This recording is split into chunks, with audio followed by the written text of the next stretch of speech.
നമസ്കാരം. മലയാളി വാർത്തയിലേക്ക് സ്വാഗതം. ഹമാസിന്റെ അവസാനത്തെ നേതാവിനെ ഇസ്രയേൽ ആസൂത്രിതമായി വധിച്ചിരിക്കുന്നു.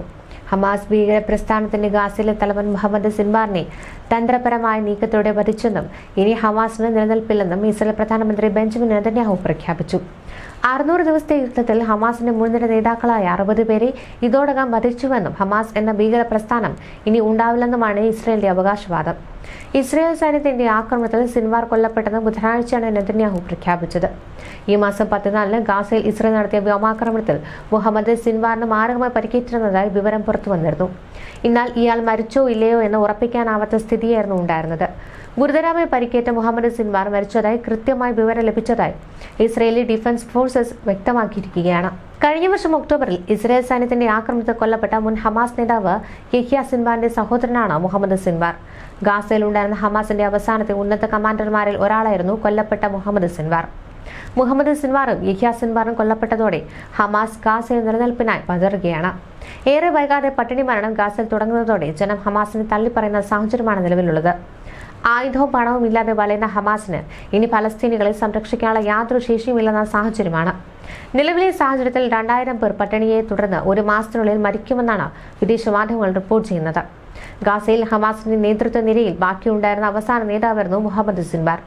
ഭൂമിക്കടിയിൽ സജ്ജീകരിച്ചിരുന്ന പ്രത്യേക അറയ്ക്കുള്ളിലായിരുന്നു മുഹമ്മദ് സിൻവാർ ഉണ്ടായിരുന്നത്. ഹമാസ് യുദ്ധം നിയന്ത്രിക്കുന്നതിനായി സർവ്വസജ്ജീകരണങ്ങളും ഒരുക്കിയിരുന്ന ഭൂഗർഭ നിലയിലായിരുന്നു ഇത്. ഒട്ടേറെ ആയുധങ്ങളും ഇവിടെ സൂക്ഷിച്ചിരുന്നു. ചാര ഉപഗ്രഹങ്ങൾ ഉപയോഗിച്ചുള്ള നിരീക്ഷണത്തിൽ ഒളിത്താവളം കണ്ടെത്തുകയും ഡ്രോൺ ആക്രമണത്തിലൂടെ ഇസ്രയേലി സൈന്യം ഈ സ്ഥലം തകർക്കുകയുമായിരുന്നു. 2023 ഒക്ടോബർ 7-ന് ഇസ്രയേലിനെതിരെ നടത്തിയ ഭീകരാക്രമണത്തിന്റെ സൂത്രധാരൻ യഹ്യ സിൻവാർ ആയിരുന്നു. ഇറാനിൽ ഇസ്മയിൽ ഹാനിയെ ഇസ്രയേൽ കൊലപ്പെടുത്തിയതിനു ശേഷം ഹമാസിന്റെ നേതാവായി യഹ്യയെ തെരഞ്ഞെടുത്തിരുന്നു. യഹ്യ കൊല്ലപ്പെട്ടതിനു ശേഷം മുഹമ്മദ് സിൻവാറിനെ ഹമാസ് ആ സ്ഥാനത്തേക്ക് ഉയർത്തുകയായിരുന്നു. ഖാൻ യൂനീസിലെ യൂറോപ്യൻ ആശുപത്രിയുടെ അടിയിലാണ് തീവ്രവാദികൾ ഈ ഭൂഗർഭ നിലയം നിർമ്മിച്ചിരുന്നത്. ആശുപത്രിയുടെ അടിയിൽ നിന്ന് പ്രത്യേകം നിർമ്മിച്ച തുരങ്കപാതയിലൂടെയാണ് ഹമാസിന്റെ ഈ കേന്ദ്രത്തിലേക്ക് എത്താനാവുക. ഇവിടെ തകർക്കുന്നതിന്റെ വീഡിയോ ഇസ്രയേൽ സൈന്യം പുറത്തുവിടുകയും ചെയ്തിരുന്നു.